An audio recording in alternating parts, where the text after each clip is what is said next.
ठीक है। तो अभी हमारा नेक्स्ट लेयर है सेशन लेयर, जिसके थ्रू हम लोग सेशन को स्टैब्लिश करेंगे।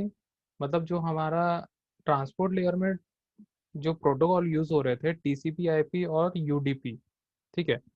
तो हम लोग कोई भी एक मान के चलते हैं, हम लोग टीसीपी मान के चलते हैं कि टीसीपी प्रोटोकॉल हम लोग यूज कर रहे हैं ट्रांसपोर्ट लेयर पे। और टीसीपी आईपी जो प्रोटोकॉल है वो क्या करेगा, सबसे पहले कनेक्शन स्टैब्लिश करेगा।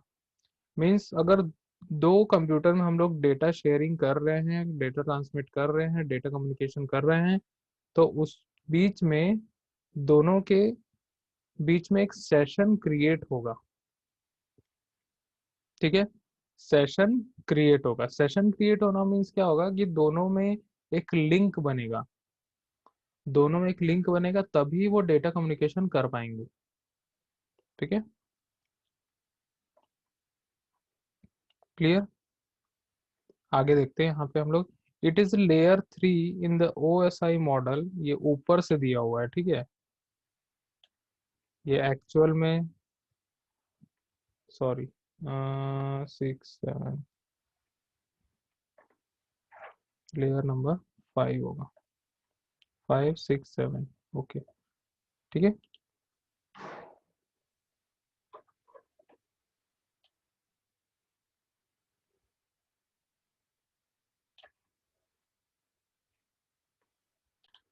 ठीक है, तो लेयर नंबर 5 था हमारा। ठीक है, 5 है सेशन लेयर, जो कि OSI मॉडल का लेयर नंबर 5। ठीक है, the session layer is use to establish, maintain and synchronizes the interaction between communicating devices.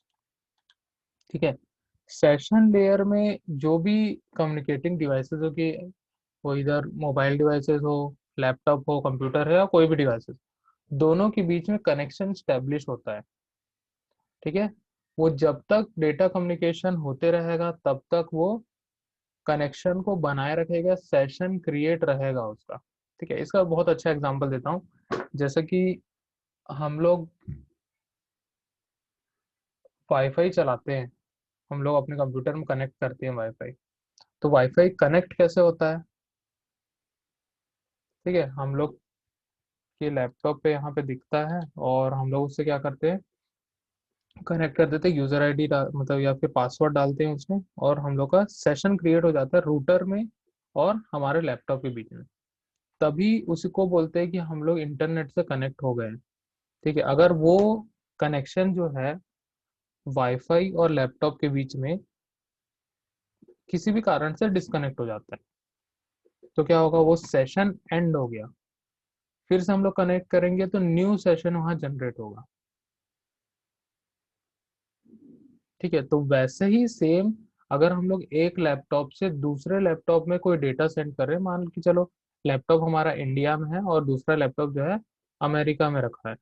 ठीक है, इस लैपटॉप से उस लैपटॉप में हम लोग को सेंड करना है, तो सबसे पहले दोनों के बीच में कनेक्शन स्टैब्लिश करना पड़ेगा, मतलब एक सेशन क्रिएट करना पड़ेगा, तभी हम लोग वहां पे डेटा कम्युनिकेशन कर पाएंगे। ठीक है, तो दुनिया में जितने भी एप्लीकेशंस वगैरह होते हैं, सभी के सभी टीसीपी आईपी प्रोटोकॉल को यूज करते हैं, और सेशन स्टैब्लिश करेंगे, उसके बाद में ही डेटा ट्रांसफर किया जाता है। ठीक है, जब भी हम लोग व्हाट्सएप में कोई भी एक मैसेज करते हैं, ठीक है, तो वहां पे सेशन कैसे क्रिएट होता होगा? जब भी हम लोग, जो टेक्स्ट बॉक्स होता है जहाँ पे हम लोग टेक्स्ट टाइप करते हैं, जैसे उस पर क्लिक करते हैं, कर्सर आया, तुरंत स्टैब्लिश होता है वहां पे कनेक्शन। ठीक है, लेकिन कनेक्शन वो यूजर टू यूजर नहीं होगा, यूजर टू सर्वर होता है। ठीक है, मतलब हम लोग सबसे पहले उस सर्वर पे मैसेज भेजते हैं, वो सर्वर फॉरवर्ड करता है मैसेज यूजर तक। ठीक है, और सेकंड यूजर भी अगर कोई मैसेज हमको भेजेगा, सबसे पहले सर्वर पे जाता है, उसके बाद हमारे मोबाइल तक पहुंचता है। ठीक है, तो सेशन स्टैब्लिश कैसे हो रहा है, हम लोग का यूजर टू सर्वर हो रहा है और सर्वर टू यूजर होगा। ठीक है, जब तक हम लोग चैटिंग कर रहे हैं वहां पे ऑनलाइन दिख रहा है, जब तक हम लोग उसका चैट बॉक्स खोल के रखे हैं, तब तक वो सेशन स्टैब्लिश होगा। ठीक है, वो किसके बीच में रहेगा, सर्वर और यूजर के बीच में होगा। ठीक है, हम लोग ऐसा लगता है कि वो यूजर और सेकंड यूजर जो है, जैसे हम फर्स्ट यूजर है और सेकंड यूजर दोनों डायरेक्टली कनेक्ट है, ऐसा नहीं होता है। ठीक है, तो सेशन, मल्टीपल सेशंस क्रिएट किए जाते हैं अक्रॉस द नेटवर्क। जितना बड़ा नेटवर्क होगा उसमें अलग अलग टाइप के सर्वर्स लगे होंगे, सब में सेशन क्रिएट होते जाएगा। ठीक है, सब में आईपी एड्रेस शेयर होगा, सब में उसका पोर्ट नंबर शेयर होगा, सारी चीजें शेयर होगी, और वो वेल मेंटेन्ड रहेगा, और हम लोग तभी कम्युनिकेशन पॉसिबल कर पाएंगे। क्लियर है?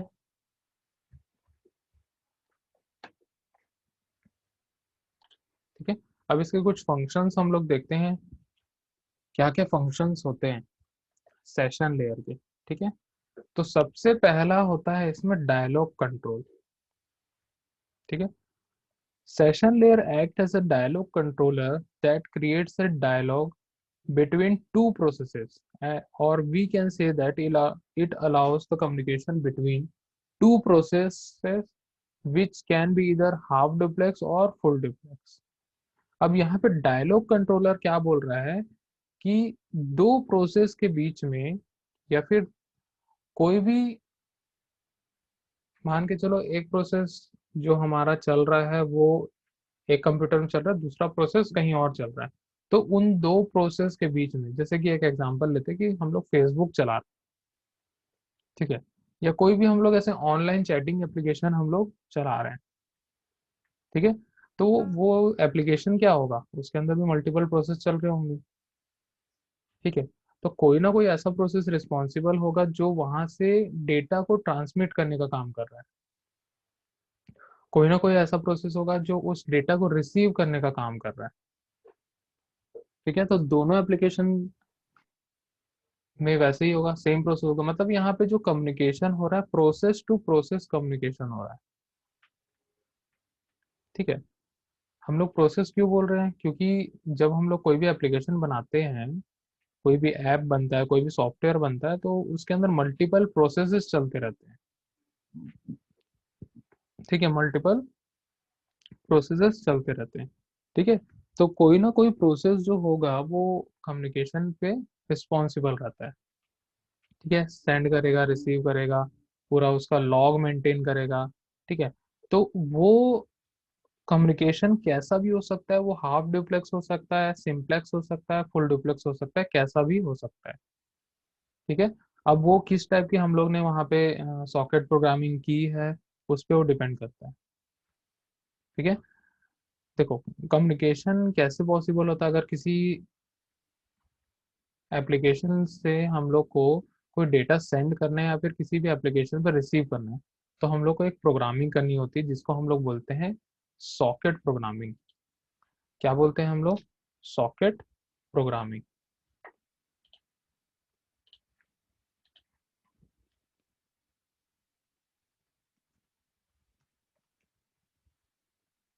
ठीक है, इसी में हम लोग नेटवर्क प्रोग्रामिंग इसको बोलते हैं।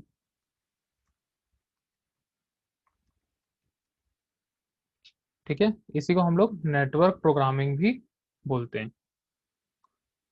क्लियर है?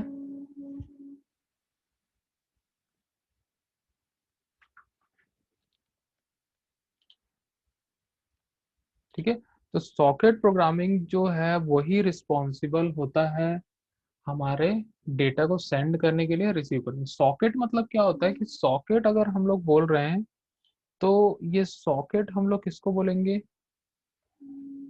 सॉकेट मीन्स होगा आईपी एड्रेस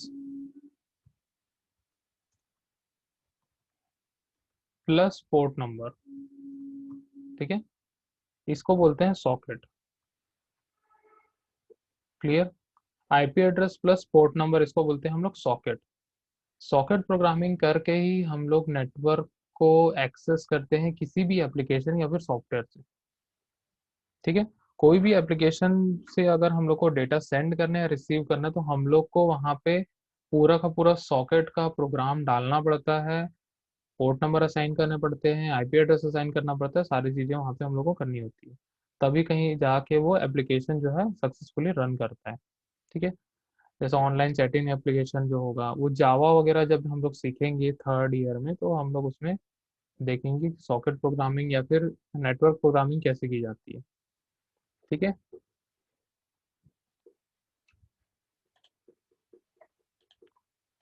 क्लियर। तो नेक्स्ट आते हैं हम लोग यहाँ पे सिंक्रोनाइजेशन। ठीक है, नेक्स्ट फंक्शन है सिंक्रोनाइजेशन। ठीक है, जब भी सेशन क्रिएट होता है तो कोई ना कोई आदान प्रदान होगा डेटा का।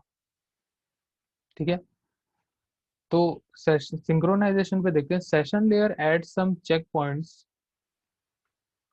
when transmitting the data in a sequence. If some error occurs in the middle of the transmission of the data, then the transmission will take place again from the checkpoint. This process is known as synchronization and recovery. ठीक है, session layer क्या करेगा, कुछ check points बना के रखेगा जब भी हम लोग कोई डेटा लगातार ट्रांसमिट करते जाते हैं। ठीक है, जैसे मान के चलो हम लोग कोई 500 MB की फाइल हम लोग ट्रांसमिट कर दिए। ठीक है, वो ऐसा तो नहीं 500 MB उठ के एक बार में चले जाएगा। ठीक है, सेगमेंट्स में डिवाइड होगा और वो सेगमेंट सीक्वेंस वाइज वो ट्रांसमिट होते जाएगा। ठीक है, अब मान के चलो कि 100 सेगमेंट्स चले गए, उसके बाद कोई एरर आ गया, मान लो नेटवर्क डिस्कनेक्ट हो गया। ठीक है, या फिर क्या हो गया, पावर चले गया, कुछ भी फेल हो सकता है, नेटवर्क फेल हो गया या फिर कनेक्टिविटी इशू या फिर कुछ भी हो सकता है। ठीक है, 100 सेगमेंट्स ट्रांसमिट होने के बाद कोई दिक्कत हो गया, तो हम लोग क्या करेंगे, फिर से ट्रांसमिट करेंगे। मतलब वो 100 तो चले गया, अगर हम लोग के पास कोई भी चेक पॉइंट्स वगैरह नहीं बने हैं तो हम लोग फिर से ट्रांसमिट करेंगे, मतलब पूरा का पूरा फेल हो जाएगा। ठीक है, तो हम लोग क्या करेंगे, वहां पे सिंक्रोनाइजेशन का मेथड यूज करेंगे और वहां पे मल्टीपल चेक पॉइंट्स बनाएंगे जब भी हम लोग कोई डेटा ट्रांसमिट करते हैं तब। ठीक है, डेटा ट्रांसमिट हम लोग जब भी करेंगे तो कुछ कुछ, जैसे कि हम लोग 500 की फाइल सेंड कर रहे हैं तो हम लोग 5 चेक पॉइंट्स बना लेंगे वहाँ पे। ठीक है, 100 200 300 400 500, इस टाइप से हम लोग चेक पॉइंट्स बना लेंगे। ठीक है, तो डेटा भी उसी सीक्वेंस में जाएगा, जितने भी सेगमेंट्स होंगे वो सीक्वेंस वाइज ट्रांसमिट होते जाएंगे। अगर कोई एरर आता है, अगर हम मान लो 200 सेगमेंट्स सेंड हो चुके हैं, उसके बाद कोई एरर आ गया, तो अगला जो होगा वो उसी चेक पॉइंट से कंटिन्यू करेगा। ठीक है, इसी को बोलते हैं सिंक्रोनाइजेशन। या फिर मान के चलो कोई फाइल जो है उसका भी एक सेशन होता है, मतलब मान के जो सेशन जब क्रिएट होता है तो उसका भी कोई ना कोई ड्यूरेशन होता है। ठीक है, जैसे कि कोई भी फाइल वगैरह डाउनलोड करते हैं तो कुछ कुछ वेबसाइट्स वगैरह क्या करते हैं, वो लोग 24 आवर्स का वो लिंक रखते हैं, मतलब सेशन जो है 24 आवर्स तक रहता है। ठीक है, या फिर जैसे भी व्हाट्सएप में हम लोग कोई फाइल अगर हम लोग को डाउनलोड करना होता है तो वो 14-15 दिन हो जाता है, तो उसके बाद वो फाइल डाउनलोड नहीं होती है। मतलब हर मैसेज के लिए या फिर हर फाइल्स के लिए या फिर जो भी डेटा होता है उसके लिए एक टाइम ड्यूरेशन दिया जाता है, उसके बीच में ही उसमें डेटा ट्रांसमिशन पॉसिबल हो पाता है, क्योंकि हमेशा तो सर्वर पे नहीं रहेगा ना। ठीक है, अगर हम लोग कम्युनिकेशन जो कर रहे हैं वो लगातार कर रहे हैं, डेली कर रहे हैं उस पर, ठीक है, फ्रिक्वेंटली हम लोग करते जा रहे हैं, तो उसकी भी कुछ एक सिंक्रोनाइजेशन मेथड की जो होती है, एक टाइमिंग होती है, उस टाइमिंग के अकॉर्डिंग है वो सिंक्रोनाइज कर पाता है। ठीक है, समझ में आया। तो ये दो फंक्शंस थे सेशन लेयर के। ठीक है, तो अब हम लोग देखते हैं प्रेजेंटेशन लेयर। हम लोग का सेशन जो है स्टैब्लिश हो चुका है। ठीक है, जो डेटा कम्युनिकेशन करने वाले हैं हम लोग दो सिस्टम के बीच में, सेशन जो है क्रिएट हो चुका है। अब हम लोग को क्या करना है, जो भी डेटा जाएगा और डेटा आएगा, मतलब जो डेटा ट्रांसमिट होगा और रिसीव होगा, किसी ना किसी एप्लीकेशन के थ्रू आएगा, और एप्लीकेशन पे कैसे प्रेजेंट करना है उसको, वो डिसाइड कौन करेगा, प्रेजेंटेशन लेयर। ठीक है, तो यहाँ पे देखते हैं हम लोग, presentation layer is mainly concern with the syntax and semantics of the information exchange between two systems. ठीक है, उसका सिंटैक्स क्या है, उसका सिमेंटिक्स क्या है, मीन्स उसका प्रेजेंटेशन जो होता है, जैसे कि मान के चलो कोई भी हम लोग एक इमेज भेजे, इमेज हम लोग ट्रांसमिट किए, तो अगले सिस्टम पे भी वो इमेज के ही फॉर्म में दिखना चाहिए। अगर वहां पे इमेज में रेड कलर है तो रेड कलर ही दिखना चाहिए। ठीक है, अगर हमने कोई भी मैसेज को ट्रांसमिट किया, मान लो मैंने हेलो बीसीए सेकेंड ईयर ऐसा भेजा मैं, ठीक है, तो आप लोग तक हेलो बीसीए सेकेंड ईयर ही आना चाहिए। ठीक है, जैसे मैं यहाँ जूम से आप लोग का लेक्चर ले रहा हूँ, तो मैं जो बोल रहा हूँ यहाँ पे सेम वही आपके पास भी पहुंचनी चाहिए। और कहाँ पे पहुंचनी चाहिए? जूम एप्लीकेशन पे ही पहुंचनी चाहिए, और आपके हेडफोन से ही सुनाई देनी चाहिए। तो ये पूरा का पूरा एक प्रेजेंटेशन होता है। मतलब डेटा पहुंच तो गया, लेकिन उसका आउटपुट कहाँ मिलेगा? वो आउटपुट दिखेगा कैसे? है ना? तो ये सारी चीजें क्या है? प्रेजेंटेशन है। जैसे हम लोग न्यूज देखते हैं, न्यूज तो हम लोग सभी देखते हैं। ठीक है, न्यूज में हम लोग देखते हैं कि बहुत सारी चीजें एक साथ दिखते रहती हैं वहां पे। वो पूरा का पूरा एक स्क्रीन प्रेजेंटेशन होता है। ठीक है, आईपीएल मैच देखते हैं हम लोग। ठीक है, ग्राउंड भी दिखता है, साइड में कुछ कुछ डिस्प्ले करते रहता है वहां पे, कुछ डेटा डिस्प्ले करते रहता है, किसी प्लेयर का डेटा डिस्प्ले करते रहते हैं, मैच का डिस्प्ले, हिस्ट्री क्या होती है, मतलब हिस्ट्री क्या क्या है उस मैच की, कोई और पहले जीता है क्या। ठीक है सर, बहुत सारी डिटेल्स वहां पे देते रहते हैं। ठीक है, तो वो सारी जो है, मान लो दुबई में मैच हो रहा है और टेलीकास्ट करने वाला हॉटस्टार है। ठीक है, दुबई में मैच हो रहा है, टेलीकास्ट करने वाला हॉटस्टार। तो हॉटस्टार क्या करता है, दुबई में बैठे बैठे वहां से जितने भी कैमरेज होंगे सब के सब कैमरेज जो है नेटवर्क से कनेक्ट होते हैं, और वहां पे बैठ के वहां पूरा का पूरा प्रेजेंटेशन बनाते रहते हैं। उनकी टीम रहती है वहां पे, 30 से 40 लोग की टीम रहती है। उन लोग बैठ के बहुत पावरफुल कंप्यूटर्स में बैठे रहते हैं, वहां पे बैठ के पूरे कैमरेज को सिंक्रोनाइज करते हैं। सब के सब वहां पे उसमें और भी एडिशनल डेटाज को ऐड करेंगे, बहुत सारे वहां पे प्रेजेंट करते हैं। और सब के सब डेटा कहाँ पे चले जाता है? सेंड कर देते हैं हॉटस्टार एप्लीकेशन पे, जो यूजर देख रहा है। ठीक है, या फिर टीवी में, टेलीविजन पे उसको टेलीकास्ट कर दिया जाता है। ठीक है, तो पूरा ओवरऑल सिंक्रोनाइजेशन वहां पे हो रहा है, पूरा का पूरा मर्ज हुआ। और कहाँ पे प्रेजेंट कर रहा है उसको? किसी एप्लीकेशन पे प्रेजेंट कर रहा है। मतलब एप्लीकेशन पे ऐसा वो डिफाइन किया गया है जहाँ पे ये, अगर मान लो एक छोटा सा डेटा है, या फिर जैसे मान के चलो क्रिकेट का स्कोर है, तो वो नीचे में ही डिस्प्ले होना चाहिए। ठीक है, उसका भी एक जगह है, वहीं पे डिस्प्ले होना चाहिए वो, और इसी फॉर्मेट पे डिस्प्ले होना चाहिए। उसका सिंटेक्स ये है। आया समझ में? अगर कोई इमेज आ रहा है, कोई एडवर्टाइजमेंट आ रहा है, तो एडवर्टाइजमेंट के लिए भी एक जगह होती है। ठीक है, एडवर्टाइजमेंट के लिए भी एक जगह बनी होगी जिसमें ही एडवर्टाइजमेंट दिखेगा। ठीक है, लोगो जो होता है उस चैनल का, वो एक साइड में ही दिखेगा और हमेशा दिखते रहेगा। ठीक है, ये सारा डेटा जो होता है वो ट्रांसमिट किया जाता है नेटवर्क में। ठीक है, हम लोग को ऐसा लगता है कि वीडियो होगा, डबल क्लिक करो, प्ले होते रहता है वो। ठीक है, हम लोग को लगता है कि ऐसे ही होगा, लेकिन ऐसा बिल्कुल नहीं होता है। ठीक है, अगर यूट्यूब में देखोगे कि चैनल कैसे ब्रॉडकास्ट किया जाता है, तो इतनी सारी उसमें चीजें दिखेंगी। तभी वो स्टूडियो में बैठ के बहुत सारे लोग एक साथ वहां पे सिंक्रोनाइजेशन करते रहते हैं, काम करते रहते हैं। ठीक है, तुरंत तुरंत स्विच होते रहता है वहां पे, बहुत सारी चीजें एक साथ करते रहते हैं। ठीक है, तो ये सारी चीजें, अब वो भी जो केबल नेटवर्क चला रहे हैं, जो चैनल चला रहे हैं, वो भी क्या है? नेटवर्क ही है एक प्रकार का। तो वो भी डेटा ट्रांसमिट हो रहा है। ठीक है, जब हम लोग वो चैनल ओपन करेंगे तो उसी चैनल का हम लोग को क्या दिखता है? कंटेंट दिखता है। ऐसा तो नहीं है हम लोग एबीपी न्यूज लगा दिए और स्टार प्लस के कंटेंट दिख रहे हैं, ऐसा कभी नहीं होता है।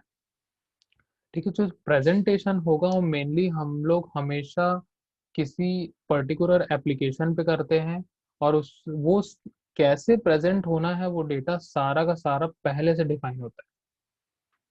वो डिफाइन करने के बाद ही वो क्या होगा? डेटा वहां पे दिखेगा। ठीक है, सेकेंड पॉइंट है यहाँ पे, it acts as a data translator for a network. This layer is a part of the operating system that converts the data from one presentation format to another format.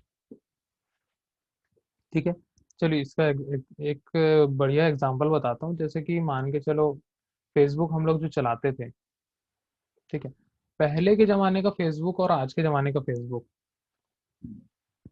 पहले mobile वगैरह चलते थे Android 6.0, 7.0, 5.0, इस type से Android version होते थे। उस ज़माने का फेसबुक जो होता था या फिर वो एप्लीकेशन जो होता था, वो ऑपरेटिंग सिस्टम के अकॉर्डिंग ही बनाया जाता था,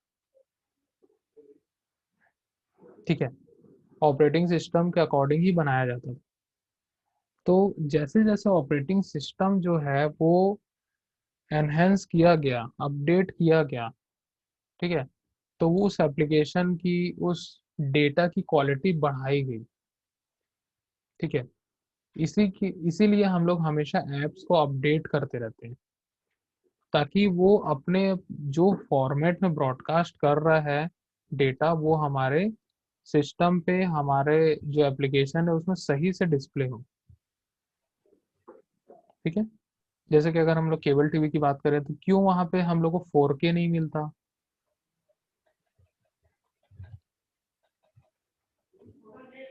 कभी सोचे हो?